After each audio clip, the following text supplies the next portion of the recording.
के mega star यानी कि अमिताभ बच्चन का आज बर्थडे है 11 नवंबर 2020। 78 इयर्स के अब हो चुके हैं अमिताभ बच्चन सर। अभी भी वो काम धाम करते रहते हैं और केबीसी सीजन 13 की शूटिंग अभी तक कर रहे हैं। तो अमिताभ बच्चन क्या है, क्या ऐसा खास है जो अमिताभ बच्चन 78 इयर्स तक बॉलीवुड में टिके हुए हैं और जहां पर लोग साल 2 साल 3 साल में बॉयकॉट कर दिए जाते हैं या निकल जाते हैं बॉलीवुड से। तो ऐसे में एक लंबा टॉल इंसान कैसे बॉलीवुड में जो नेपोटिज्म से भरा था पहले से ही, कैसे टिक गया 50 सालों के आसपास। क्या खास है अमिताभ बच्चन में, बताता हूँ। सबसे पहली बात कि जब इंसान बहुत नीचे गिरता है तो इंसान बहुत ऊपर जाता है।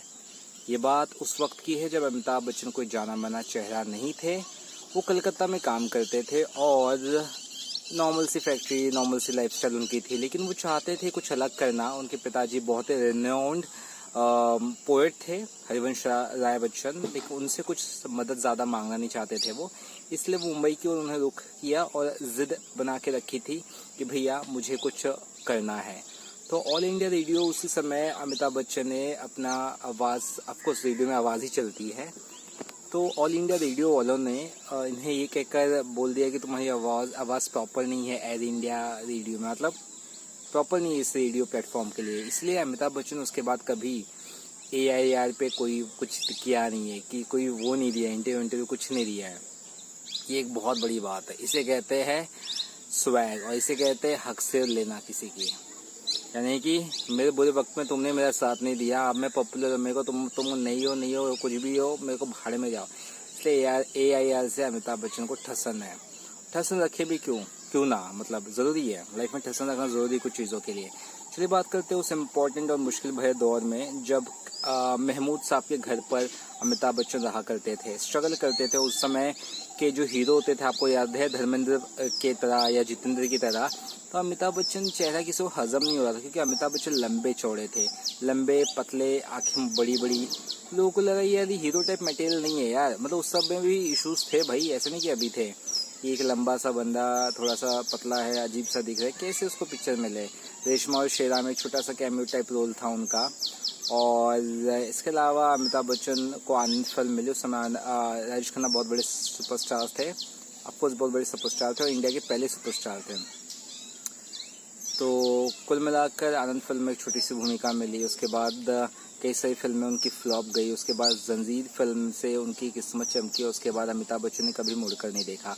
उसी बीच में महमूद के साथ एक फिल्म की थी बॉम्बे टू गो, उसमें भी अमिताभ बच्चन छोटा सा रोल था।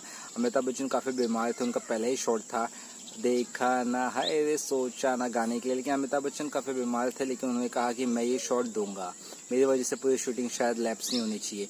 अमिताभ बच्चन बीमार थे, लेकिन उन्होंने जो गाना फिल्माया है वो बहुत अच्छी तरह से फिल्माया है और कई वक्त तक महमूद साहब ने साथ दिया अमिताभ बच्चन का। और उसी दौरान KA अब्बास नाम के बहुत बड़े डायरेक्टर थे, उनसे भी महमूद साहब ने ही इंट्रोड्यूस कराया था, ऐसा कहा जाता है। और KA अब्बास वही डायरेक्टर है जिसकी फिल्म से अमिताभ बच्चन ने डेब्यू किया था, सात हिंदुस्तानी। उसके बाद आपको पता ही है ये जर्नी अभी तक बदस्तूर जारी है। एक यूनिक सी चीज़ जो अमिताभ बच्चन के कैरियर में है वो मैं आपको ज़रूर बताना चाहता हूँ। वो इसलिए भी ज़रूरी है कि हर किसी के लाइफ में क्या है, डाउनफॉल आता है। डाउनफॉल के बाद आप किस तरह से ऊपर उठते हो वो बड़ी बात है। शशि कपूर हो, शम्मी कपूर हो या कोई भी बॉलीवुड का एक्टर आप उठा के देख लो, इन सब की एक ही इनिंग हुई। यानी कि एक बार ये फिल्मी पर्दे से चले गए तो दोबारा कभी लौट कर आए नहीं और दोबारा कभी छाए नहीं। यानी कि इवन लेटेस्ट भी बात करो गोविंदा की, बॉबी देओल की, सनी देओल की, ये लोग जब से गए उसके बाद से आने की कोशिश करे बट इन्हें कोई एक्सेप्ट नहीं कर रहा है। तो अमिताभ बच्चन को कैसे किसी ने एक्सेप्ट कर लिया है? 78 ईयर्स से रूल कर रहे हैं। रीज़न है क्योंकि जो जितना गिरता है, मैंने कहा था इस वीडियो के पहले, वो उतना ऊपर उठता है। अमिताभ बच्चन ने बहुत खतरनाक स्ट्रगल किया है। उन्होंने अपनी एक ABCL नाम की कंपनी स्टार्ट की थी 1993 या 94 में। उस दौरान वो क्या हिंदी नहीं बल्कि तेलुगु, तमिल, इस तरह की फिल्मों को भी प्रोड्यूस करते थे। उन्होंने कम से कम अपने ABCL कंपनी के अंडर लगभग दर्जनों फिल्म प्रोड्यूस की, लेकिन उनमें से इक्का दुक्का कुछ चल पाए। मृत्युदाता है, ये सब उस समय की फिल्म है। कुछ चार लाल बादशाह नहीं चल पाए, कुछ नहीं चल पाई। उसके बाद कंपनी इतनी कंगाल में आ गई कि घर गिरवी रखना पड़ा और उसके बाद कुछ ऑप्शन नहीं थे अमिताभ बच्चन के पास। अमिताभ बच्चन को झोली फैलानी पड़ी। उसके बाद यश राज फिल्म्स की, नॉट यश राज, यश चोपड़ा के सामने, और यश चोपड़ा ने उन्हें मोहब्बती फिल्म दी, ठीक है, और ये उसी दौरान की फिल्म है। उसके बाद कहीं ना कहीं अमिताभ बच्चन का सितारा फिर चमका जब छोटे पर्दे पर केबीसी स्टार्ट हुआ। और अमिताभ बच्चन को जब वो ऑफर हुआ, अमिताभ बच्चन ने ये नहीं सोचा कि मैं इतने बड़े पर्दे का सितारा हूँ, 70 mm स्क्रीन की मेरी पर्सनैलिटी है, मैं 16 mm स्क्रीन पे कैसे आऊँगा, आई मीन छोटे पर्दे पर। आपको याद होगा एक बड़ा सितारा 2000 के दशक की बात कर, 2000, 2005, 2010 तक कोई बॉलीवुड का बड़ा सितारा टीवी पे आने के लिए हिचकता था। जो अभी कपिल शर्मा के शो पे आते ना, एक के बाद ऐसा नहीं था। सेलिब्रिटी लोग के लिए एक गाली जैसा फील होता था कि वो छोटे पर्दे पर आए, समझ रहे हो। तो उस समय अमिताभ बच्चन इतना बड़ा सदी का महानायक जिसको टाइटल ऑलरेडी मिल चुका था, वो टीवी पे आकर, यानी कि इसलिए मैं कहा था जो ऊपर लंबी छलांग मारता है वो नीचे काफी गिरता है पहले, उसके बाद लंबी छलांग मारता है। अमिताभ बच्चन ने सर झुकाया केबीसी स्टार के, तो चलिए मिलकर खेलते हैं केबीसी। और आज सीजन 13 केबीसी का चल रहा है।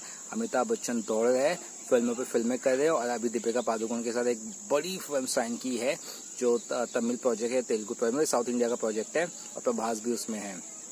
तो इसे कहते हैं सदी का महानायक। बहुत कुछ बताने लगा अमिताभ बच्चन के बारे में, बस यही कहना चाहता हूँ कि अमिताभ बच्चन से आपको अगर कुछ सीखना है तो ये सीखिए कि अमिताभ बच्चन हमेशा शूटिंग पर टाइम पर आते हैं, लेट नहीं करते हैं। दूसरी चीज़ सीखना है तो वो सीखिए किस तरह से वो इस माहौल में भी फिट रहते हैं, और किस तरह से वो हेल्थ पर ध्यान देते, और किस तरह से काम को अपना एक जुनून मानते हैं, और काम को लेकर जो इस तरह से जुनून रखता है उसको कोई भी पीछे कभी नहीं कर सकता है। So that's why Amitabh Bachchan is the mega star big B of Bollywood, और बाकी सब सुपरस्टार है, अमिताभ बच्चन अकेला है जो मेगा स्टार। और ये बोलने में मुझे कोई हिचक नहीं है। I am proudly saying Amitabh Bachchan is the mega star of Bollywood.